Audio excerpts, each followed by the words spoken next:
Hey, Desiree here with Soul Path Astrology and this week's Oracle card readings. Welcome to video number 3 for card 3.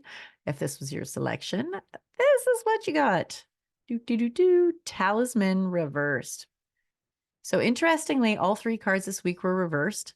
So typically that means like it's an opportunity to step back and to take a deep breath and to ground and center yourself. And this card is no exception. So let's read it reversed, what it's about. Because talisman is a lesson truly learned is crystallized as earn wisdom. You have all you need for the success you seek. And the reverse talisman card warns that you must be aware of the repetitive patterns in your life. Sometimes the things that feel most familiar carry with them reminders of what you don't want to experience again. Yet here you are, faced with an important choice. You can move forward cautiously, or you can look for another path that will take you in a new direction. Consider this. If you've fallen down a hole a few times, why wouldn't you walk around it this time? If you know where the hole lies, treasure that wisdom. Although the universe is unlimited, every individual path has some limitations.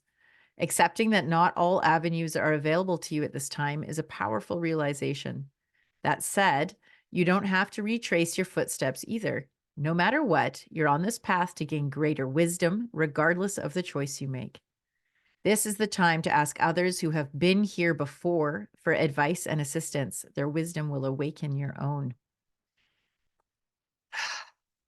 Yeah.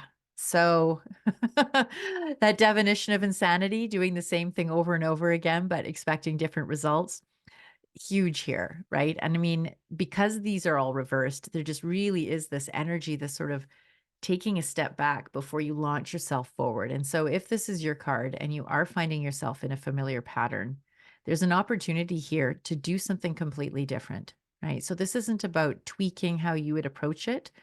This might be like doing a 180 on what you would normally do. So, where maybe you might historically go along to get along, maybe there's an invitation here to really clearly state what your boundaries are, or really clearly state what your desires and expectations are, and risk something different. So, something that I see come up often is on the one hand, people are so concerned about losing connection with their children or their lovers or their friends or their bosses, even or whatever, that they will self abandon in order to not have that other abandon them because they're afraid if they tell them no or if they voice their real preference that other person will withdraw, right? The other side of the spectrum that I see of this are people that have excellent boundaries, but they're kind of afraid to let in a little bit of chaos. So their lives, it seems like they're just like butting up against this no, no, no all the time, right? And the flow isn't happening, newness isn't entering. And so for them, there's an opportunity to step into cultivating some patience for that part of you that feels afraid of all hell breaking loose. So on the one hand, you've got afraid of people leaving you. And on the other hand, it's like too much coming into your life, that there'd be more than you can handle. One is I can't handle being abandoned, and one is I can't handle all these people, if that makes any sense, or I can't handle the mess, or I'm afraid I'll be overwhelmed by life.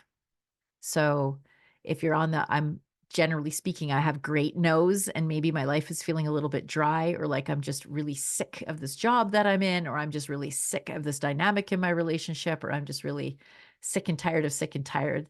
There's an opportunity to be present with that part of you that is afraid of what might happen and your inability to handle it. And conversely, if you're on the other side where you're always saying yes to everybody and everything, and you're terrified of losing relationships, the invitation here is to sit with that part of you that's so afraid of losing that relationship and trusting that if it's meant for you, you being honest about yourself, you being honest about your needs and your limitations. If that person's going to leave your life or that job is going to no longer be available for you, like trust that that's actually in your highest. Right. So being present though with that fearful part on both sides of that spectrum and just arrive for it. Trust life has your back, but first you have to have your back by being present for that part of you that's afraid of doing the different thing. And then once you've attended to that, you like, hey, I got you. I got you. I know that you're afraid, but we've got this. No matter what happens, if that person leaves us or we suddenly have way too much going on in our life, there's always an opportunity to correct, to course correct. But right now, if this was your card, the opportunity is to do something different, do the other thing.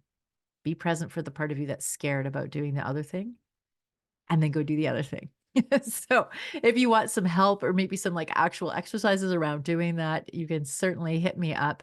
In the description of the card below is a link to my calendar, and I'd love to set up a reading for you. We can talk about what that might look like and creating a safe container to explore your edges. And in the meantime, I hope you have an absolutely wonderful, fabulous week, as always. And I'll see you again soon. Bye for now.